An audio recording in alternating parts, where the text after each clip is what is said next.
The Great Pyramid of Giza.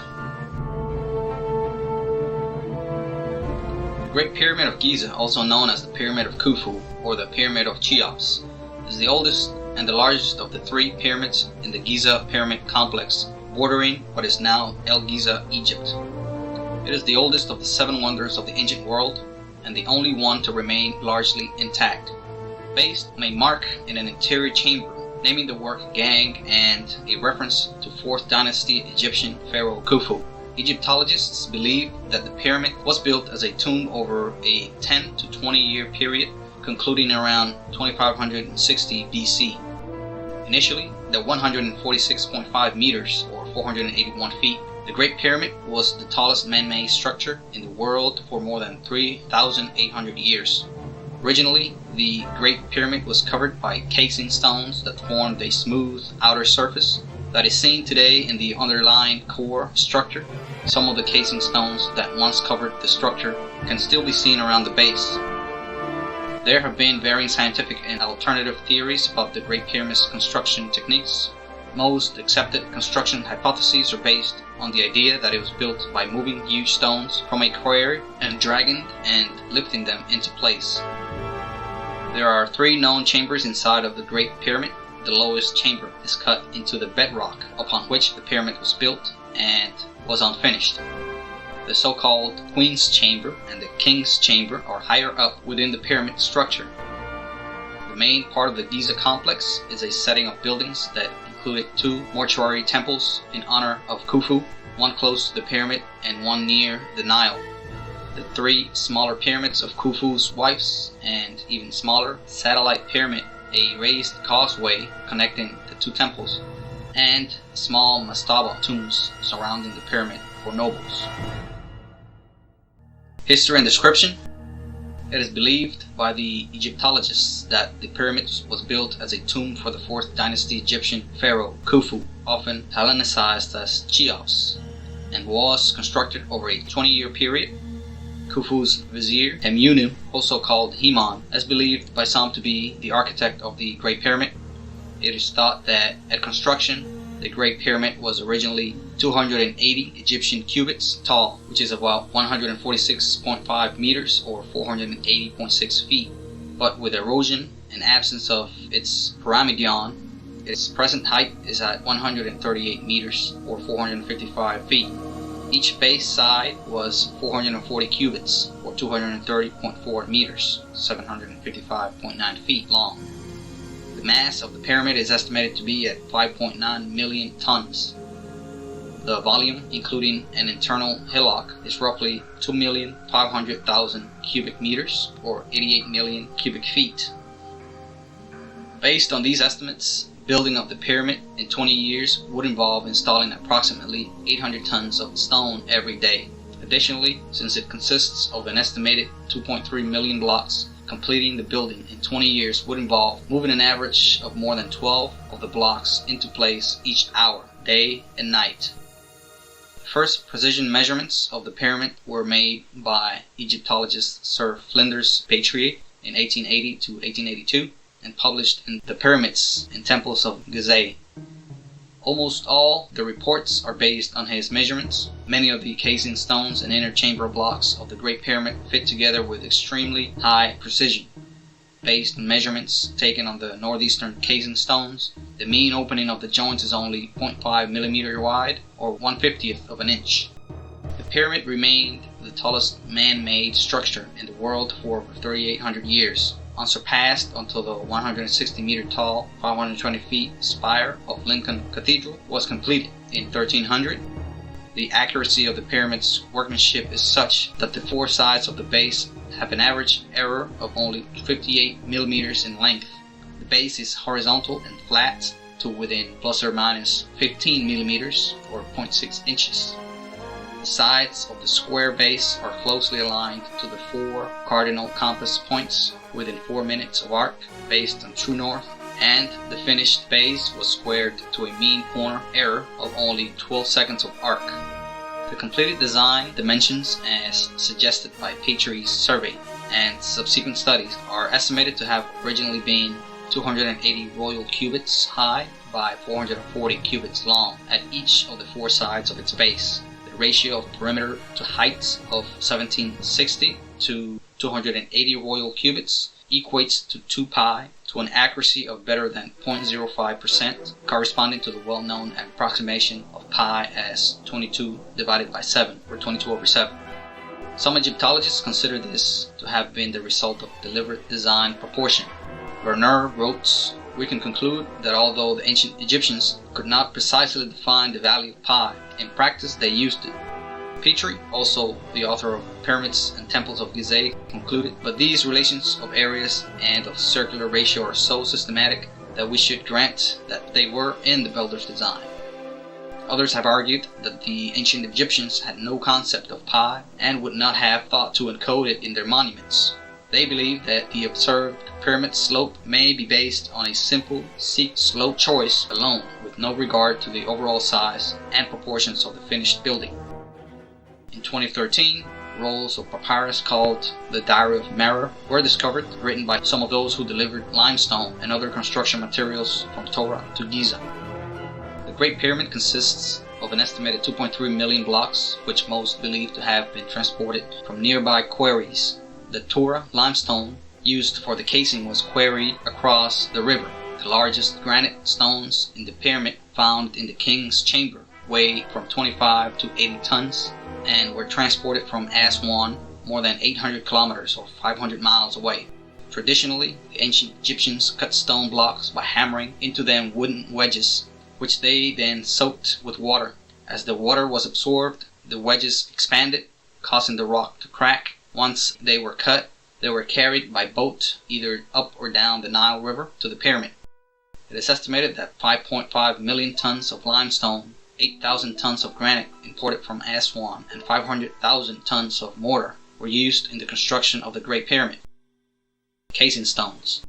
The Great Pyramid was surfaced by white casing stones, slant-faced but flat-topped blocks of highly polished white limestone. These were carefully cut to what is approximately a face slope with a sect of 5.5 palms to give the required dimensions. Visibly, all that remains is the underlying stepped core structure seen today. In AD 1303, a massive earthquake loosened many of the outer casing stones, which were then carted away by Bahri Sultan and Nasir ad-Din al-Hassan in 1356 to build mosques and fortresses in nearby Cairo. Many more casing stones were removed from the Great Pyramids by Muhammad Ali Pasha in the early 19th century to build the upper portion of his alabaster mosque in Cairo, not far from Giza. These limestone casings can still be seen as parts of these structures. Later explorers reported massive piles of rubble at the base of the pyramids left over from the continuing collapse of the casing stones, which were subsequently cleared away during continuing excavations of the site. Nevertheless, the few of the casing stones from the lowest khurs can be seen to this day around the base of the Great Pyramid and display the same workmanship and precision that has been reported for centuries. Petrie also found a different orientation in the core and in the casing measuring 193 centimeters plus or minus 25 centimeters. He suggested a redetermination of north was made after the construction of the core, but a mistake was made and the casing was built with a different orientation. Petrie related the precision of the casing stones as to being equal to opticians' work of the present day, but on a scale of acres, and to place such stones in exact contact would be careful work, but to do so with cement in the joints seems almost impossible. It has been suggested it was the mortar, Petrie's cement, that made this seemingly impossible task possible, providing a level bed which enabled the masons to set the stones exactly. Construction theories. Many alternative, often contradictory theories have been proposed regarding the pyramid's construction techniques. Many disagree on whether the blocks were dragged, lifted, or even rolled into place. The Greeks believed that slave labor was used, but modern discoveries made at nearby workers' camps associated with construction in Giza suggest that it was built instead by tens of thousands of skilled workers. Werner posited that the labor was organized into hierarchy, consisting of two gangs of 100,000 men, divided into 5 za or file of 20,000 men each, which may have been further divided according to the skills of their workers. One mystery of the pyramid's construction is its planning. John Romer suggested that they used the same method that had been used for earlier and later constructions, laying out parts of the plan on the ground at a 1-to-1 scale. He writes that such a working diagram would also serve to generate the architecture of the pyramid with precision unmatched by any other means. He also argues for a 14-year time span for its construction. A modern construction management study, in association with Mark Lanner and other Egyptologists, estimated that the total project required an average workforce of about 14,500 people and a peak workforce of roughly 40,000. Without the use of pulleys, wheels, or iron tools, they used critical path analysis method, which suggests that the Great Pyramid was completed from start to finish in approximately 10 years. Interior. The original entrance to the Great Pyramid is on the north, 17 meters vertically above ground level and 7.29 meters east of the center line of the pyramid. From this original entrance, there is a descending passage 0.96 meters high and 1.04 meters wide, which goes down at an angle of 26 degrees through the masonry of the pyramid and then into the bedrock beneath it. After 105.23 meters, passage becomes level and continues for an additional 8.84 meters to the lower chamber, which disappears not to have been finished. There is a continuation of the horizontal passage in the south wall of the lower chamber. There is also a pit dug in the floor of the chamber. Some Egyptologists suggest that this lower chamber was intended to be the original burial chamber, but Pharoh Khufu later changed his mind and wanted to be higher up in the pyramid. 28.2 meters from the entrance is a square hole in the roof of the descending passage, originally concealed with a slab of stone. This is the beginning of the ascending passage. The ascending passage is 39.3 meters long, as wide and high as the descending passage, and slopes up at almost precisely the same angle to reach the grand gallery. The lower end of the ascending passage is closed by 3 huge blocks of granite, each about 1.5 meters long. One must use the robber's tunnel to access the ascending passage. At the start of the grand gallery of the right hand side, there is a hole cut in the wall. This is the start of a vertical shaft which follows an irregular path through the masonry of the pyramid to join the descending passage. Also, at the start of the grand gallery, there is a horizontal passage leading to the Queen's chamber. The passage is 1.1 meters high for most of its length, but near the chamber there is a step in the floor, after which the passage is 1.73 meters high. The Queen's chamber. The Queen's chamber is exactly halfway between the north and south faces of the pyramid and measures 5.75 meters north to south and 5.23 meters east to west, and has a pointed roof with an apex of 6.23 meters above the floor. At the eastern end of the chamber there is a niche 4.63 meters high. The original depth of the niche was 1.04 meters, but has since been deepened by treasure hunters. In the north and south walls of the Queen's chamber there are shafts, which unlike those in the King's chamber that immediately slope upwards, are horizontal for around 2 meters or 6.6 feet before sloping upward. The horizontal distance was cut in 1872 by a British engineer, Wayneman Dixon, who believed a shaft similar to those in the King's chamber must also exist. He was proved right, but because the shafts are not connected to the outer faces of the pyramid or the Queen's chamber, their purpose is unknown. At the end of one of his shafts, Dixon discovered a ball of black diorite, a type of rock, and a bronze implement of unknown purpose. Both objects are currently in the British Museum.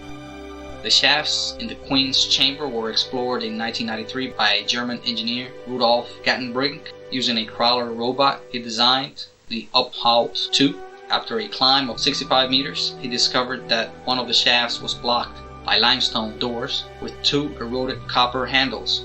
Some years later, the National Geographic Society created a similar robot which, in September of 2002, drilled a small hole in the southern door only to find another door behind it. The northern passage, which was difficult to navigate because of twists and turns, was also found to be blocked by a door. Research continued in 2011 with the Jetty project, realizing the problem was that the National Geographic Society's camera was only able to see straight ahead of it.